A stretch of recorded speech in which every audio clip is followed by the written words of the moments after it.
Bem, boa noite. Estamos aqui para mais um estudo. O estudo de hoje é o estudo número 8. O estudo de uma pergunta que Deus fez para Jó. E a pergunta é: onde estava tu? É Jó, capítulo 38, verso 4. Se puder abrir sua Bíblia, Jó, capítulo 38, no verso 4. Está aí na tela. Se você tiver com sua Bíblia aberta, vamos ler juntos. Eu estou lendo aqui na Almeida, Revista Atualizada, e está escrito assim: onde estavas tu quando eu lançava os fundamentos da terra? Vamos orar? Amado e querido Pai, graças, obrigado, Senhor, por esse tempo precioso, e podermos estar reunidos com a Tua palavra aberta, Senhor. Podemos, Senhor, estudar a Tua palavra e saber, Senhor, o que o Senhor tem para nós hoje. O Senhor pode falar através da Tua palavra aos nossos corações. Abençoa, Senhor, a cada um que chegou, e que esse estudo, Senhor, seja norteado pelo Teu Espírito Santo, para que a gente possa aprender do Senhor. Em nome de Jesus, nós te agradecemos, com ações de graças. Amém, Senhor. O estudo 8, né? Onde estava tu? É uma pergunta que Deus fez a Jó, e essa pergunta, como nós lemos aí no capítulo 38 de Jó, verso 4. Jó é um livro que está na Bíblia. Não sei se você sabe, né? Acho que aqui todos que estão acompanhando esses estudos sabem que o livro de Jó está na Bíblia. E a grande maioria das pessoas sabem da existência do livro de Jó, mas não conhece claramente do que se trata o livro de Jó. Você sabe algumas coisas, talvez você se lembre de algo, você se lembre de algumas passagens, mas o que realmente o livro de Jó trata, né? Então, algumas pessoas conhecem principalmente a expressão, né? A expressão popular, a paciência de Jó. Então aí alguém pode falar assim, não, o livro fala sobre paciência, né? E não é sobre paciência que o livro de Jó fala. O livro, ele narra a história de um homem justo e temente a Deus, que enfrenta um intenso sofrimento. E ele faz questionamentos profundos sobre a dor, sobre a justiça e sobre a soberania divina. Se você for procurar, você vai ver que vários teólogos consideram que o livro de Jó, ou seja, os acontecimentos da vida de Jó, contadas no livro, eles estão ali narrados na época que cabe exatamente entre o capítulo 11 e 12 de Gênesis. Se você não se lembra, o capítulo 11 termina com a narrativa das descendências daquela geração que começa o livro de Gênesis, e no capítulo 12 começa a história de Abraão. Então, o livro de Jó seria um capítulo 11 e meio, ou seja, ele está depois daquela genealogia, mas está antes de Abraão. Por quê? Porque no livro, se você for ler o livro de Jó, não vai aparecer nenhuma citação a Abraão, não vai citar nenhum dos patriarcas que vem depois de Abraão. Também não vai fazer nenhuma referência à lei de Moisés. Então ele não pode ser um livro que está muito longe, muito distante de Gênesis, capítulo 11. Não pode estar depois do capítulo 12. Então por isso que a maioria das pessoas entendem que o livro de Jó, ele está mais ou menos ali no capítulo, entre o capítulo 11 e 12 do livro de Gênesis. Não sei se você sabia disso, né? Também não temos certeza sobre isso, mas a maioria das pessoas acredita nisso e eu sou uma delas. Eu acredito que o livro de Jó está ali inserido naquele contexto. Você deve conhecer a história, né? Jó é apresentado por Deus como um homem íntegro. Se você olhar depois lá no capítulo 1, né, do livro de Jó, você vai ver que Jó é apresentado como um homem íntegro, próspero, e ele é apresentado pelo próprio Deus como sendo íntegro e próspero. Olha que maravilha! Já pensou você ter a honra de Deus dizer que você é um homem íntegro, você é uma mulher íntegra, você é próspero? Já pensou? Só que Deus faz essa apresentação para quem? Ele apresenta Jó como um homem íntegro e um homem próspero para Satanás. E Satanás, naquela reunião celestial, ele está ali andando na presença de Deus, porque Deus não o teme, porque Deus é Deus. Então, por isso que Satanás pode estar ali na presença de Deus. E Satanás desafia Deus na presença de todos os seres celestiais que estão ali na presença de Deus. E qual foi o desafio de Satanás? O desafio de Satanás foi assim: você está me mostrando Jó, que é íntegro, e ele é próspero? Ele é assim por quê? Ele é assim porque o Senhor faz tudo para ele. A fidelidade de Jó, ela estava condicionada na cabeça de Satanás a que Deus, por Jó estar servindo a Deus, Deus dava muitas bênçãos para Jó. Então Satanás faz esse desafio, mas esse desafio muitas pessoas vão ler o livro de Jó e vão achar que Jó, e Satanás estava interessado na vida de Jó. Não, Satanás estava interessado em desafiar Deus. Ele está dizendo, Jó só te serve, Jó só é fiel para você porque você dá bênçãos para ele. Porque Jó recebe muitas bênçãos. Então Deus faz o quê? Deus permite que Jó seja provado. Olha que coisa. Deus tinha tanta confiança na fidelidade de Jó, e Deus tinha tanta confiança na sua própria justiça, que ele deixa Satanás tocar na vida de Jó. Deixa Jó ser provado. Em um único dia, se você olhar lá no capítulo 1 de Jó, em um único dia, Jó perde os seus bens, perde os seus servos, perde todos os seus filhos, em um único dia. E você vai achar uma das expressões mais maravilhosas de Jó, lá no capítulo 1, verso 21, que diz assim, o Senhor deu, o Senhor o tomou. Bendito seja o nome do Senhor. E com isso, Jó não pecou contra Deus. Jó se manteve fiel. Aí começa o capítulo 2. E aí o Satanás vem e se apresenta de novo na reunião celestial. E aí Deus fala de novo, tá vendo lá Jó íntegro. Aí Satanás faz um novo desafio. Ele fala assim, ele continua te servindo, porque... Deixa eu voltar aqui.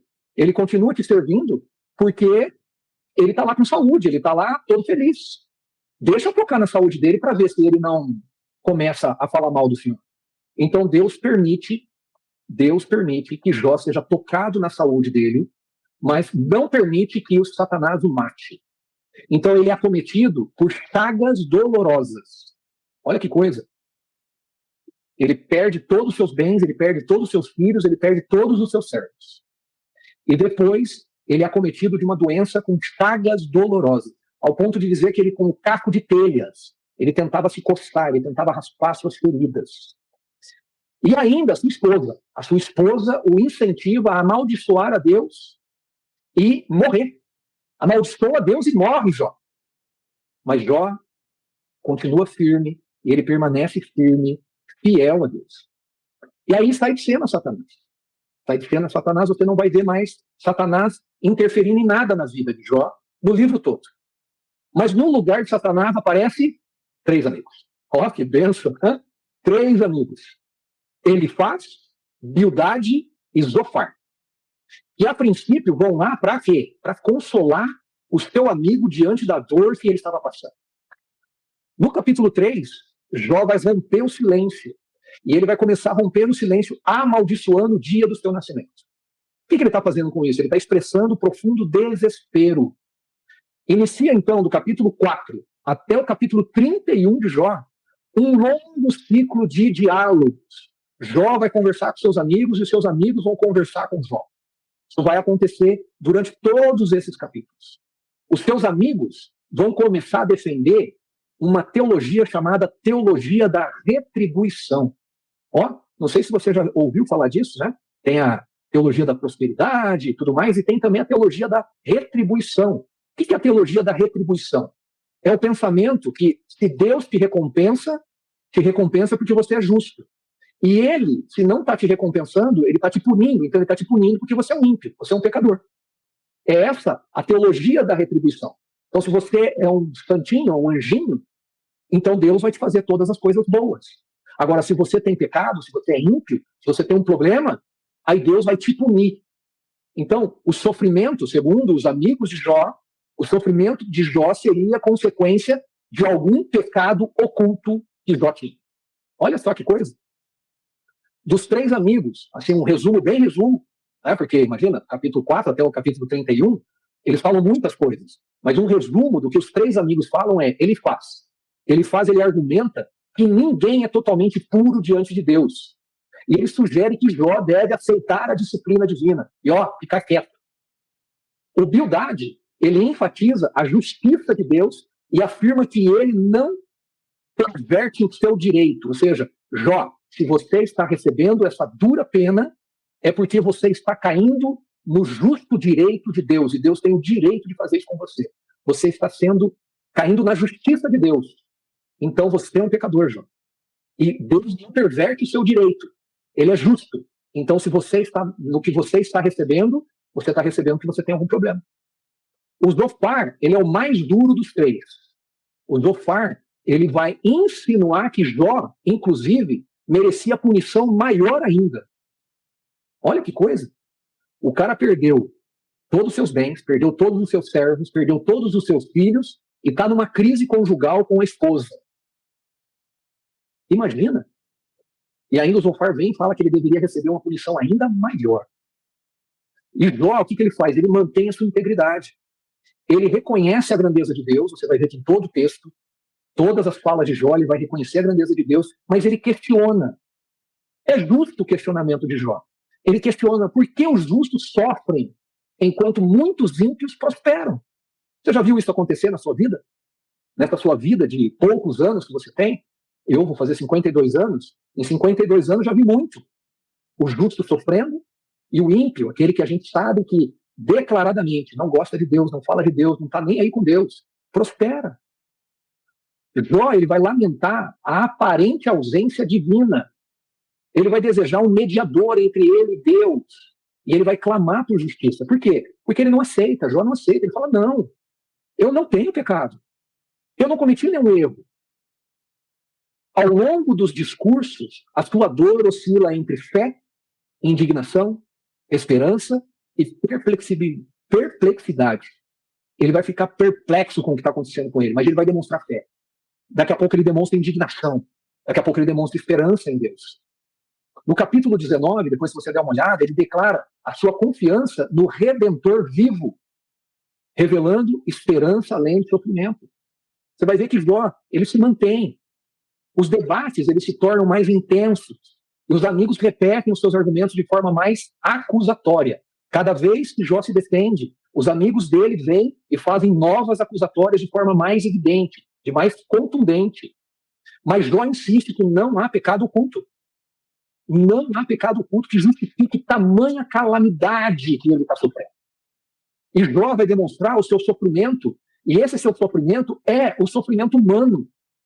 É a dificuldade de compreender os caminhos do Deus Altíssimo. Nos capítulos 29 a 31, Jó vai fazer o seu discurso final de defesa.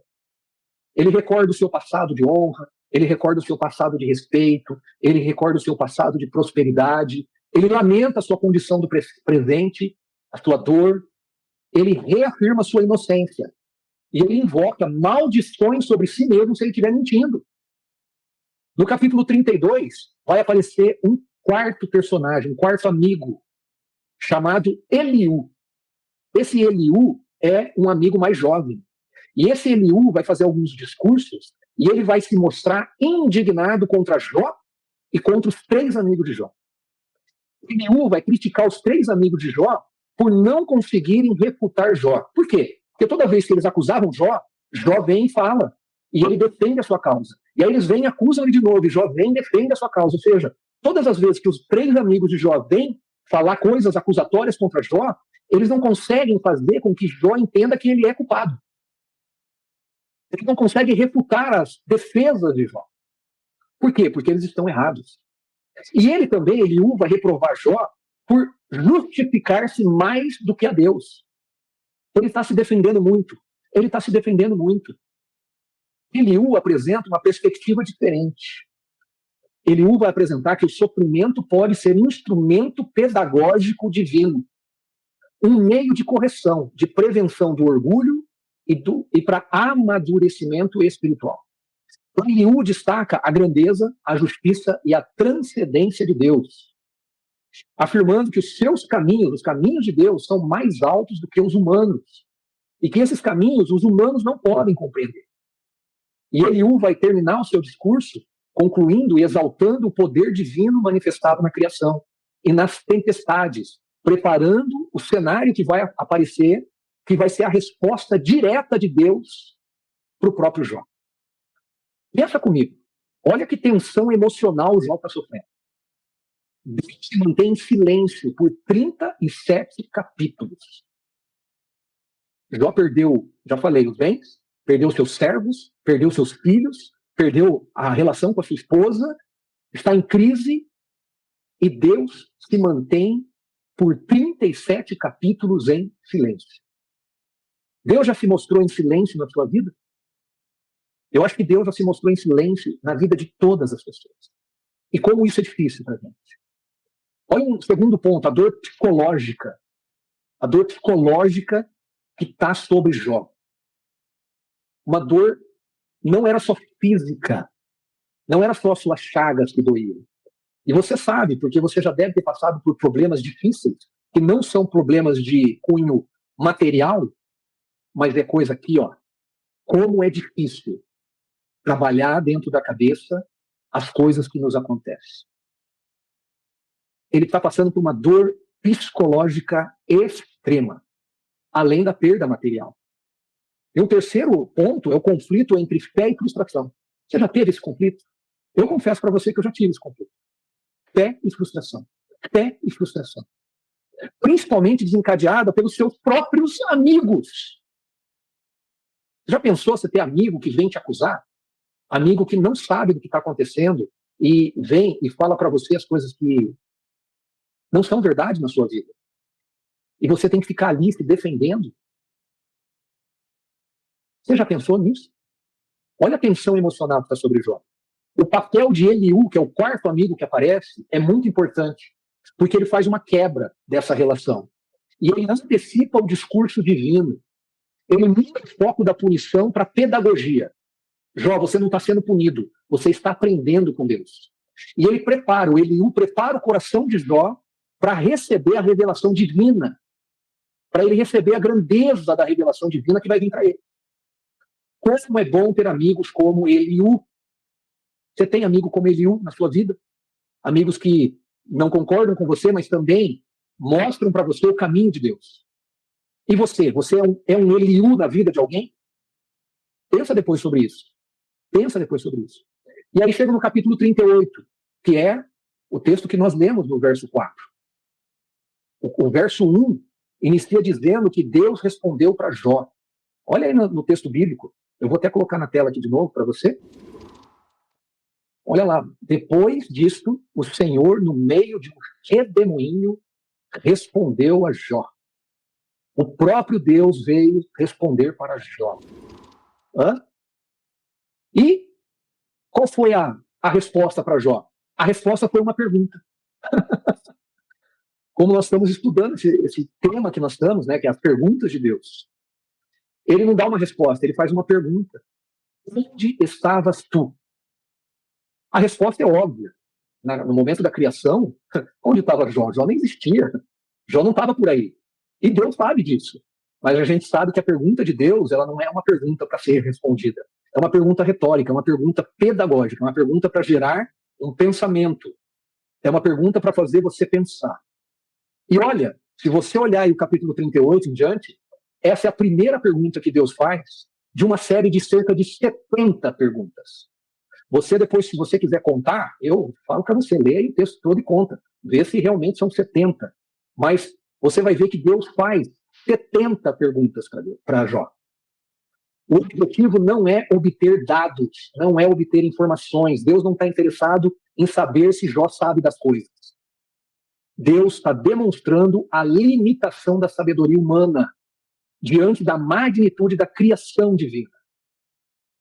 Que coisa!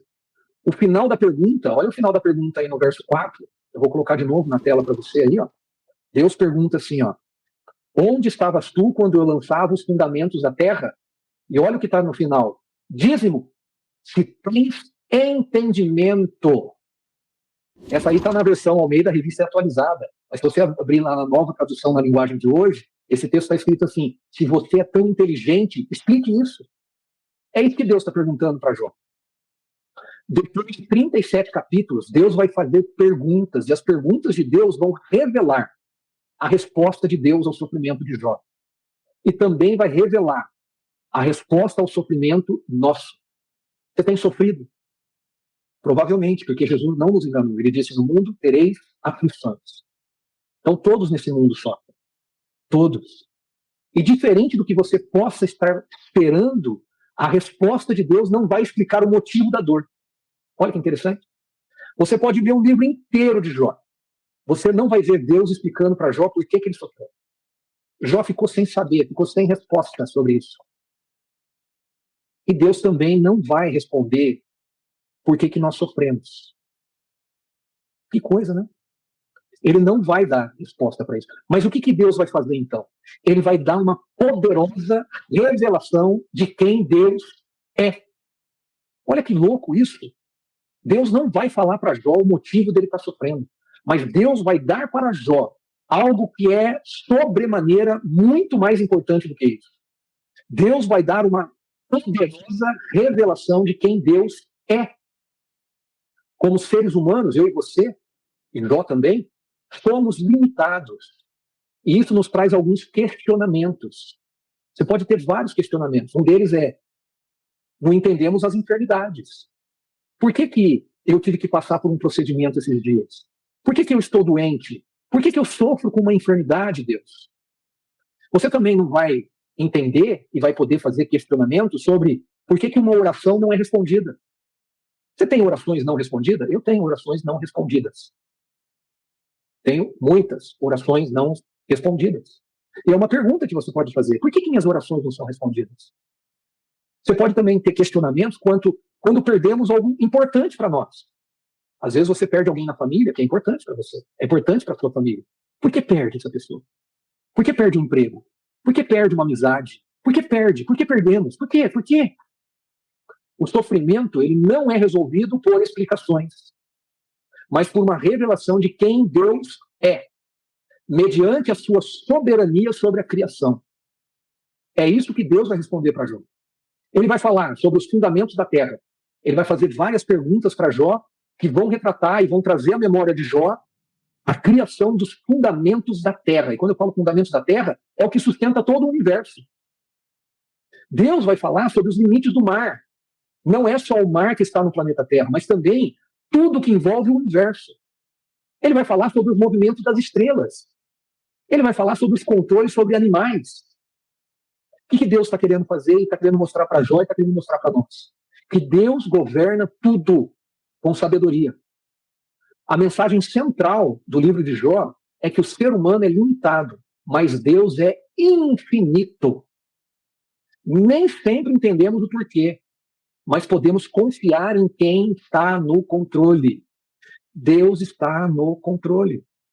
É difícil isso, gente, eu sei. Vocês podem olhar para mim e falar assim: Marcelo, mas isso é muito difícil, cara. Isso é muito difícil. Eu concordo com você, é muito difícil. Mas isso é uma questão de fé. Deus vai revelar o seu poder sobre o indomável.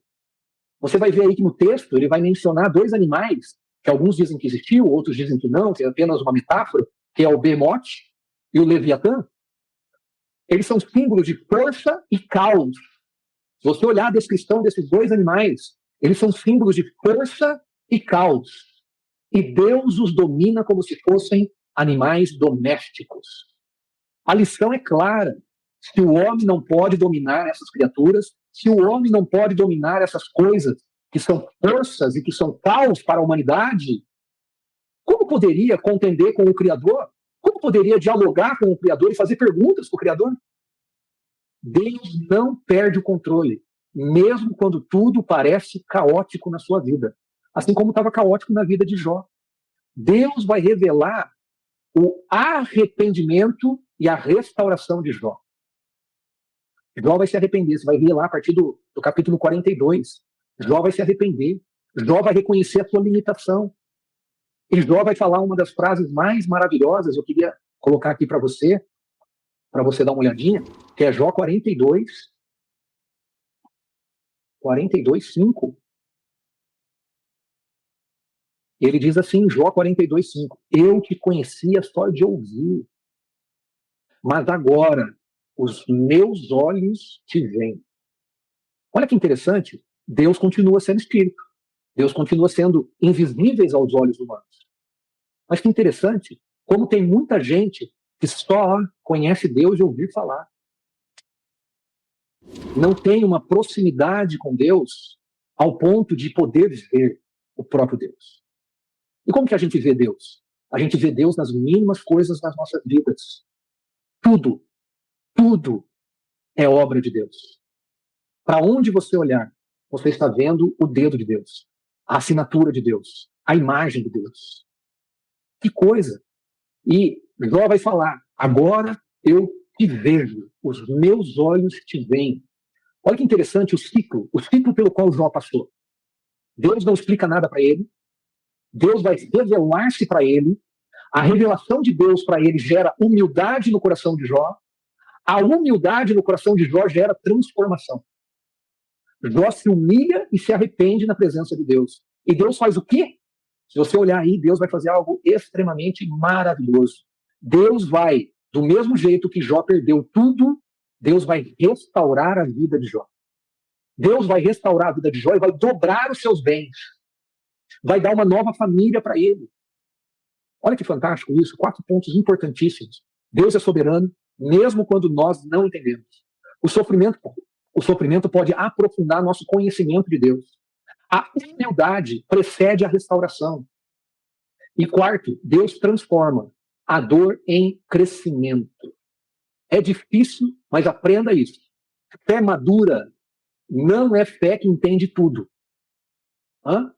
Parece que as pessoas veem, eu tenho fé porque eu entendo tudo. Não, fé madura não é fé que entende tudo, mas é fé que confia mesmo sem entender. Isso que é ter fé madura, é confiar mesmo sem entender nada. Olha que coisa. Lá em João 9, olha que interessante, a gente está falando aqui da teologia da retribuição, né?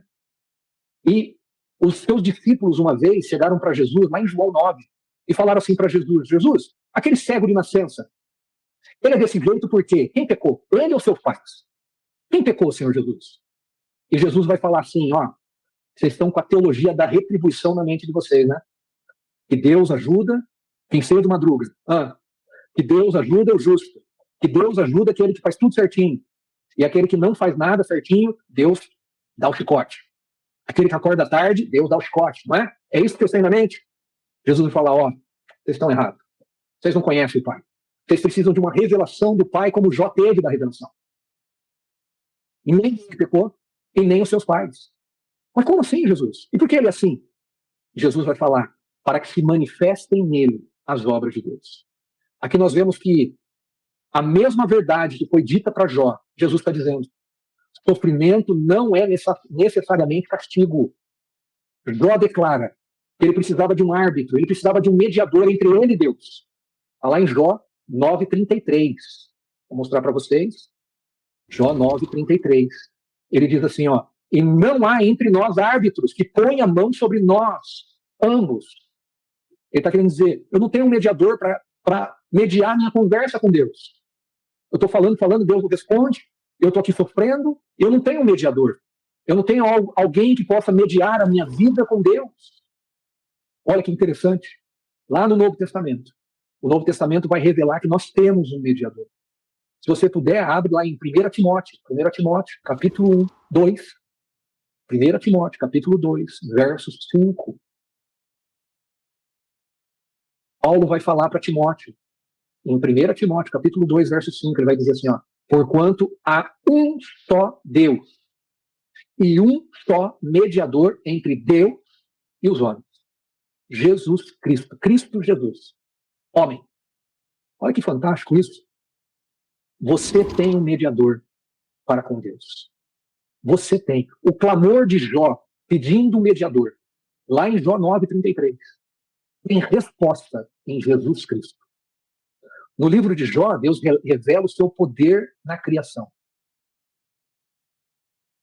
Nos evangelhos, Deus vai revelar o seu caráter na cruz. Olha que coisa. Nossa, que choque isso. É choque para o judeu até hoje. Como assim? Aquele Deus que se revelou para Jó. Se você olhar depois lá a revelação de Deus para Jó, a partir do capítulo 38 de Jó, cerca de 70 perguntas que Deus faz para Jó, lá Deus mostra o seu poder revelado na criação. Nos evangelhos, Deus vai revelar o seu caráter na cruz. Como assim, Marcelo? Você vê lá que nos evangelhos, nós vemos o Filho de Deus sofrendo injustamente. Vamos lembrar?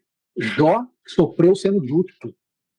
Não está lá no começo do livro de Jó, capítulo 1, e depois no capítulo 2, que Jó era justo, fiel, temente a Deus. Jó sofre para ser provado. Jesus, sendo perfeitamente justo, ele sofre para redimir a raça humana. Olha que fantástico. E Deus revela o seu caráter mais essencial naquela cruz. O mediador é o Salvador. É aquele que veio redimir a humanidade. Aquele que em Jó pedia está na cruz, disponível para todo mundo. Mas diferente de Jó, Cristo sofreu não apenas com permissão divina, porque Jó sofreu com permissão divina. Jesus sofreu porque Jesus era parte do próprio plano de redenção. Que fantástico isso. Em Jó, Deus confronta a limitação humana. Se você abrir agora em Mateus 28, queria que você abrisse lá, Mateus 28, verso 20. Mateus 28, verso 20.